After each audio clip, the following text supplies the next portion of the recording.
Alright, now we do folks with Bull. Marks 1, 2, 0, 5 numbers after the name. A little Freestyle Friday action. Ooh, Mega Man 7. Posted a video about it earlier this week, man, but I just wanted to give some other thoughts on it, and mainly just show off like the boss fights. You know, this is the end boss rush at the end of the game, which, you know, was kind of like a cool idea at first, and I think I liked it. I think it's in Mega Man 3 where in the end boss fight you fight the ones from Mega Man 2 as well, or something like that. Like, that's cool. It's been done well in the past. I prefer, I think it's Mega Man X where I think they split it through like the last couple stages. Like, they'll kind of treat a main boss like a mini boss of a stage. I like that. I don't really like, I find it kind of lazy the way it's done in Mega Man 7 and a lot of other Mega Man games where it's just you get to a room and there's a bunch of teleporter thingies and it's like, hey man, fight them again. Like, I don't really enjoy that. Overall, the bosses, they kind of range from hard to pretty easy. Some of them are, like that first one we saw over here. You find his weakness, you kill him in a second, it's not a big problem. I found a lot of issue with this guy, and then there's like a vampire dude later on. I forget his name. Actually, this is like one of my first videos I did since coming back, so I've been disconnected from like the videos and like YouTube channel for a while. I left the video set up for Mondays and whatever the days, Fridays I think I did. But now I'm slowly starting to get to swing of things. Put up a tight Tuesday this week. Next week I think I'm gonna try to. I might skip a tight Tuesday, but I'll put like Wednesday, and I'm gonna get. Hopefully I'm getting FIFA today. So hopefully I guess you guys some FIFA footage up there. Maybe we'll do a FIFA Friday. I'm a little Friday. Oh, I remember that. I might still have one of those. Yeah, I gotta go dig one of those up, man, over there. Talk about round driz season, start of the season. Anyway, Mega Man 7 over here, man. Focusing over here. That was one of my better runs against that guy, but he's a little bit difficult because he kind of hits you with that, like, goop thingy, and then it's like almost an automatic hit. This dude I ain't really too tripping about this dude right here. You kind of time it out over here. He has so some have like the Spark Mandrill syndrome. In this case, you can kind of tell with electric, it's kind of the same thing. And they're a pretty easy pattern to find. Some aren't. Overall, you know, I talked a little bit about the game earlier this week, but the sprite work, I think the game still looks very good. This is what Mega Man would look like in a Super Nintendo version, and that's what it is, right? Like, it's Mega Man for the Super Nintendo. But graphically, and when you look at it like those original 6 games on the NES, this is what you would expect to be the next step. I believe X and maybe X2, I don't know if X3 came out before 7 came out, but I'm pretty sure X was like the first one, and that's kind of the thing that I harped on, which was very difficult for me to get past any of this, because X is so much better than 7, and I honestly believe X is better than the original Mega Man 6 as well. You know, maybe if you argue 2 or 3 are like the best, I think X is better. Just the extra control, the extra layer, the extra graphic detail, everything, the sound. Not to hate on Mega Man 2 or 3, like those games were sensational. Like, they are great, and for the time they were superb. But when compared to X, I just can't put anything past X. And I might be a little bit, you know, prisoner of the, I don't want to say the moment, but prisoner of my moment growing up, where X was the first Mega Man game that I played. I actually didn't play any of the NES games. I'd heard Mega Man was good, and that's why I got X at the time. I think like when X came out, it was like $80 or something like that. Like, I think one of the things that we don't really remember too often, and this guy, just kind of new here, this guy's relatively easy when you get him in this, but to time out those jumps over the car, I had some issues with that like in the past, so he could be a little bit difficult as well. But one thing like we don't really take into account too much these days is how like much cheaper games are. Like, games are probably like the cheapest that they've ever been, honestly. Like I remember buying like a Mega Man X, I think for like 80-something bucks, and like that was like, hey man, that's the price on it. Now we got that kind of standard price where video games have settled, which they don't really have to be that price. Like, you could put a game anyway, and we've kind of seen that though in a positive direction now, where games are lower priced than that. So your indie games kind of are a little bit cheaper than your regular games. You know, you can buy Steam World Dig 2, for example, for 20 bucks right now, which is cool. Back in the old days, though, there wasn't really that digital distribution platform. So now games are cheap. You get them for free. Well, it's not really free, but, you know, the Xbox games with gold and the PlayStation Plus ones, you have to keep that subscription going. So I guess it's 60 bucks a year, but, like, the value is tremendous. Whereas back in the day, like, I remember going to buy Mega Man X for, like, $80. I vaguely remember Donkey Kong Country, the original, being more expensive than, like, 60. 50 was, like, kind of the barometer, I believe, where, like, most games were at. But then there was just games that was more expensive.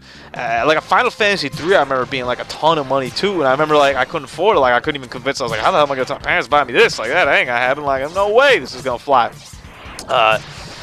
And I'm trying to remember if they even went into N64. Like I want to say like Banjo-Tooie cost more than $60 or something like, or $50, but I don't remember.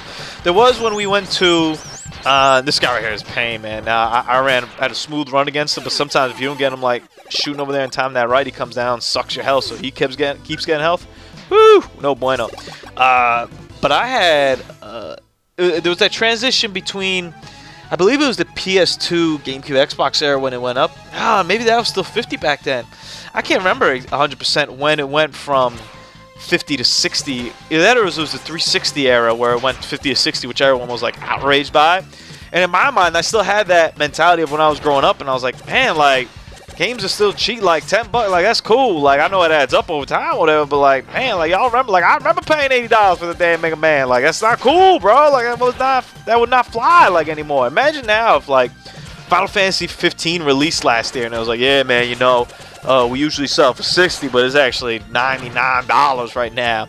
They sell you that in its own way now with like the collector's edition and whatnot. If you notice right here, this guy, I have issues with this man, big issues with this man that I could address in this video. But he's just tough, man. I mean, there's really nothing else for me to fully say. I've never really fully gotten the timing of it like 100% with him, so he's a little bit difficult for me to kind of knock down sometimes. Anyway.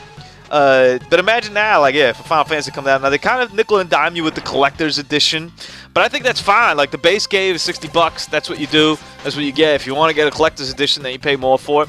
Call of Duty, for example, is always $60. I think it's still the greatest value in video games year in, year out. $60 for everything you get in there is amazing. But then they sell you the season pass, right? So it ends up being $100. I bought, like, the last 4 or 5 Call of Duties with the season pass already included, and so it's a $100 game.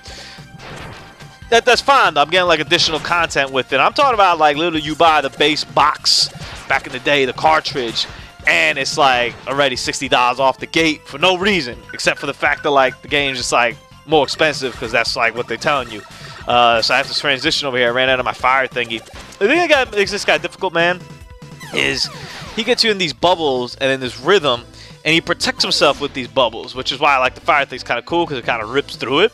But when you don't have like the fire thing, it's just a pain in the ass to get through this damn guy, as you can tell over here. And I don't want to use like any of my E or any of my special stuff. One cool thing that was in this game, and I ended up using it just because I wanted to make sure I had everything to actually fight this dude, because I wasn't really too concerned about lives. I just wanted to have like a good run at Wily, and this is actually the boss run before I actually beat Wily. Just so you give you guys like a little bit of perspective of where we're at over here. I'd actually go on to beat Wily because I just wanted to make it there with 1 life, but with all my stuff, so that I could go and try like multiple runs at the guys at multiple attempts. That was kind of like my main goal. I wasn't really too interested in, oh, I need 3 lives to get to Wily. The lives were really irrelevant to me. It was all about like, yo, I gotta get to Wily and I gotta pop this fool, and I need all this ish over here. The Wily fight is pretty tough in this game, man. The first part of it is not hard, but like the second form is like pretty damn difficult. And I was like, what's going on over here, man? So as you can tell, I'm having some issues with my man over here.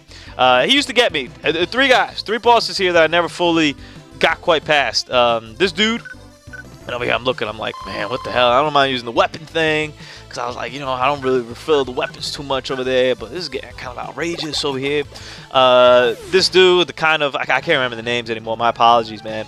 The claw guy, like the guy that looks like a savage dude, for lack of a better word. I think he's like a sword, I don't know what the hell he is. And the vampire guy, which I kind of ran through pretty easy over here. But this is when you get focused over here. One thing I did not like, and it's kind of the same thing I had when I played the original Mega Man Legacy Collection. Oh, by the way, did I mention that there's spikes on top?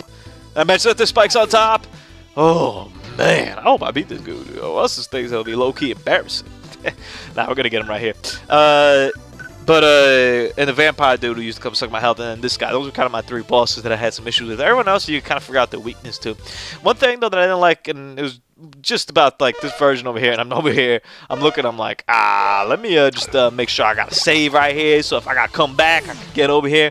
I wanted to have it already set up over there. I'm not sure if it actually works, but brings me in there. I kind of don't remember that. I remember I had a little trial and error as to setting up like a save state. I think it kind of puts you at the checkpoint. I don't know what exactly a checkpoint is here. But you see, when you get like the fire thing through, it hurts them, man. But like getting the fire thing through is kind of a pain. The fire one, like it uses a lot of your bar. But the issue I had with this collection, also with the first one, is just the fact that I have to use the Xbox One controller. I'm playing it on the Xbox One. I mean, I guess I could have gotten it for, is it on Switch? It has to be on. I don't know if it's on Switch, but I guess I could have gotten it for the PS4. But either way, it's the same kind of thing where I'm not really the biggest fan of the D-pad on those controllers, and I'm using the D-pad. I guess I could be using the joystick as well, but it's a little bit difficult for me to use joystick on any of these old games that were kind of designed for like a D-pad kind of situation. That's kind of how I ended up maybe losing a little bit of the control accuracy that I would have had. Those are all the bosses, man. Woo!